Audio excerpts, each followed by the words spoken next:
Piers Morgan thought he could corner Congresswoman Jasmine Crockett with a smug insult. What he didn't expect was a calm, fact-loaded response that left him speechless and the audience erupting in applause. They told her it would be a fair interview. That's what her chief of staff had said when he booked it. Just a back and forth on civil rights. He's been wanting a strong voice. They say he'll keep it respectful. But as Jasmine Crockett stepped into the studio in Burbank that Thursday morning, something felt off. Not dramatic, nothing too obvious, but off, the kind of thing you only catch if you've been in enough rooms like this. The way the young woman on the makeup team looked at her but didn't say a word, the side glances from the production staff, the odd silence after Jasmine greeted the assistant producer. It was a room waiting for something to happen. Piers Morgan was already seated when she walked onto the set. He didn't stand to greet her, just nodded and glanced down at his notes. She sat, adjusted her mic and smiled politely. Morning. He looked up and smiled back, but it didn't quite reach his eyes. Good morning, Congresswoman Crockett. Let's have a spirited conversation, shall we? Live in 30 seconds. Jasmine shifted slightly in her seat, her spine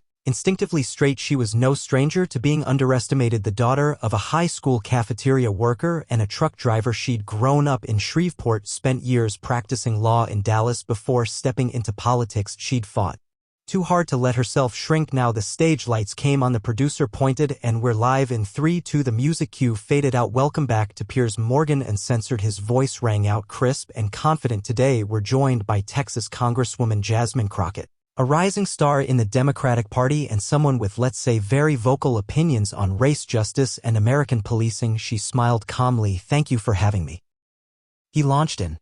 Congresswoman, you've been extremely outspoken about what you call systemic racism in America. Many would argue that this country elected a black president twice and currently has a black female vice president. Doesn't that suggest we've made enormous progress?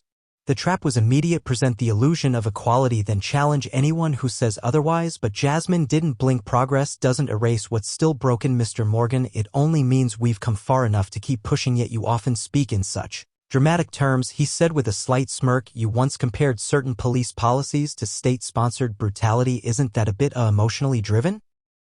The emphasis hung in the air. She let it sit for a moment, like a teacher letting a student sit with a dumb question, then answered softly, I'm emotionally driven when I see mothers bearing sons who never made it to 20. Yes, I feel things. That doesn't make me irrational, it makes me human, but I don't come here with feelings, I come with facts. But Piers wasn't looking for balance, he was